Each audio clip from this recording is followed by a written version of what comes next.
Ladies and gentlemen, welcome, one and all, to The Late Show. I'm your host, Stephen Colbert. How's everybody feeling tonight?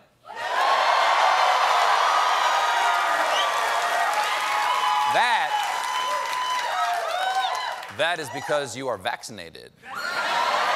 Now, looks appealing, doesn't it?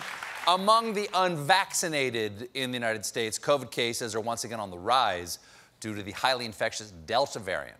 Inoculations have slowed dramatically, and less than half of the total U.S. population is fully vaccinated. So if you think of it like a pie, about half of the pie would be vaccinated, while the other half wouldn't be able to taste the pie because they have COVID. Now, the rising cases are being fueled by vaccine hesitancy, which itself is being fueled by a dangerous pathogen scientists are calling the Republican Party. Now,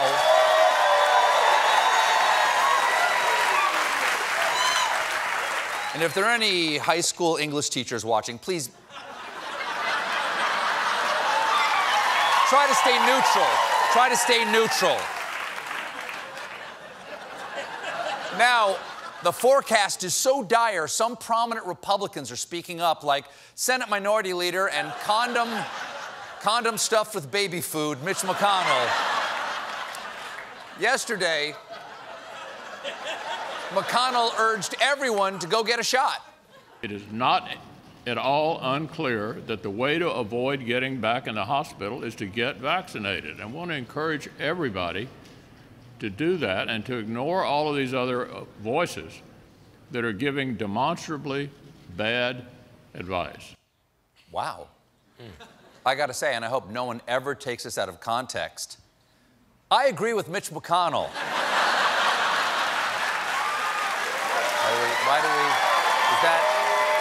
do we need this? We have to do this? This seems like a bad idea. This seems like a really... All right. We've also seen a vaccine change of heart from Louisiana representative and frog who got kissed and turned into an injury attorney, Steve Scalise. Scalise finally got his first dose of the vaccine just last week, and yesterday encouraged others to do the same. I've been vaccinated. Many of my colleagues have been vaccinated. And the vaccine is safe, effective, and it's widely available. Yeah, Steve, we know. We all got it months ago. Steve Scalise, here's the deal. Steve Scalise is like the guy who just now found out about Bridgerton. You guys, it's like Jane Austen, but with high, tight man butt. That Shonda Rhimes has got a real future. But Scalise seems to want it both ways because he then criticized public health outreach, saying, you're seeing some people try to bully people into doing things instead of just encouraging them. Okay, that's a good point. Invite people in, entice them, don't call them out. So tonight, we at The Late Show have updated our prize for any unvaccinated Americans who go get the shot. You will now win a lifetime supply of life and time.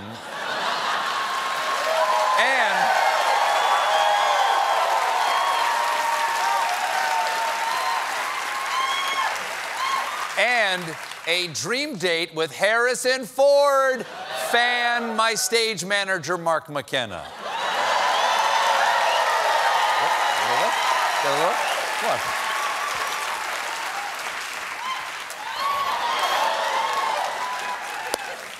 Full warning, Mark's in the lifestyle.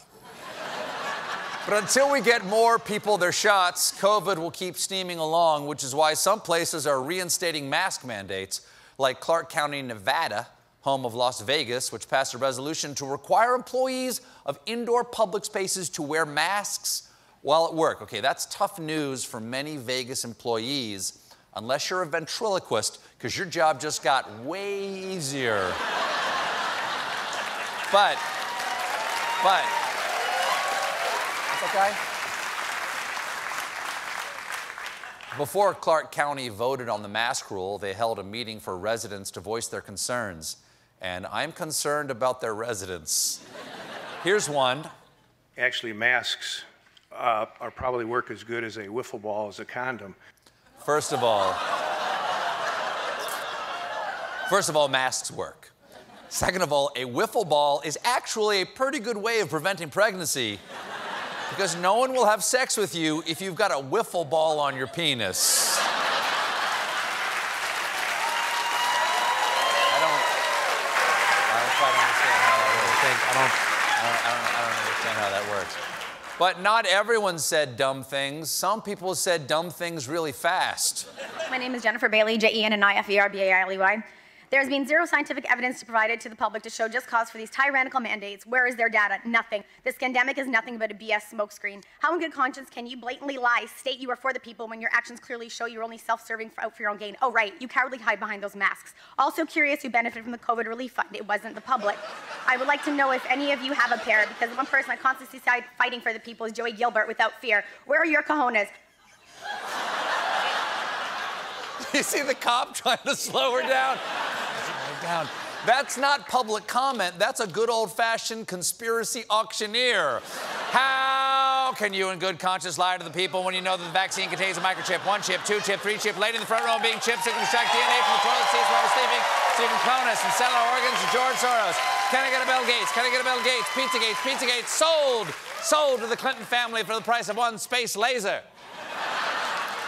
We've got breaking news. Is this true? We've got breaking news that Washington is still broken. Today, a huge disagreement erupted this afternoon between House Speaker Nancy Pelosi and House Minority Leader and just a complete tool, Kevin McCarthy.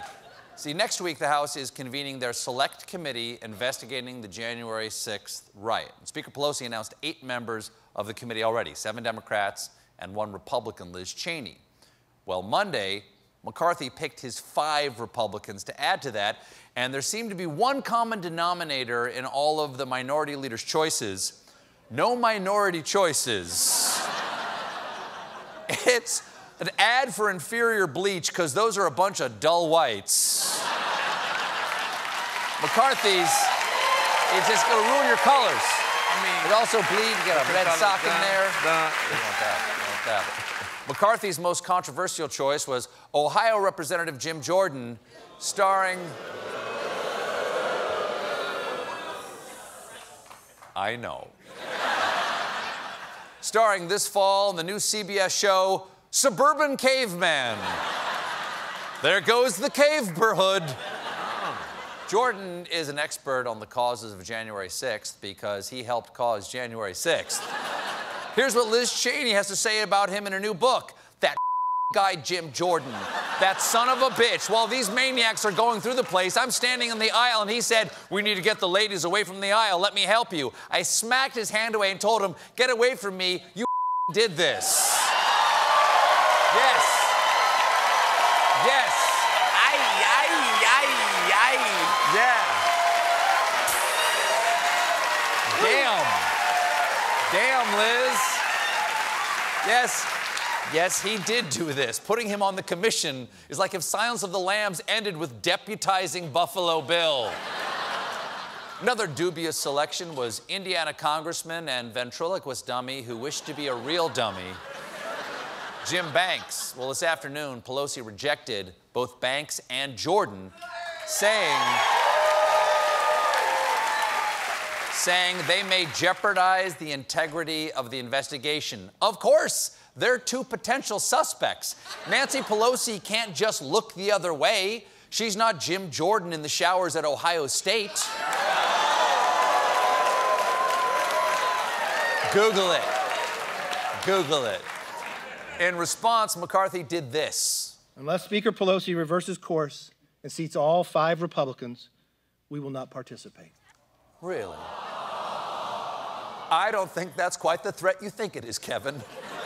Unless you promise to seat 2 people who want to destroy this committee, you can't have any of the people who want to destroy this committee. We are leaving, but we might break in later to steal your podium again. Now, here's the thing. Pelosi had proposed a bipartisan commission where Republicans got to name as many members as the Democrats, and you rejected it, Kevin. So now you're stuck with what you can get. It's like somebody was saying, "Hey, we're ordering pizza. What do you want on your half?" And you said, I don't believe in pizza. And now that the pizza is here, and you still get offered some slices, you're saying, hey, this is mushroom and onions. I demand pepperoni and fascism. Now,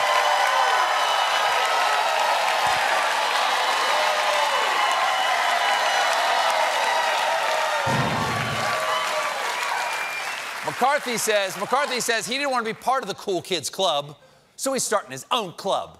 We will run our own investigation. We have law enforcement, we have military, we have doctors, we have people from all walks of life. Yes, Kevin McCarthy will have people from all walks of life. Law enforcement, military, construction workers, cowboys, Native Americans, and leather daddies. And finally, this committee and his committee will get to the bottom of why it is fun to stay at the YMCA. We got a great show for you tonight. My guests are Emily Blunt and Bob Costas. But when we return, yes, the climate is doomed, but it's a dry doom. Stick around.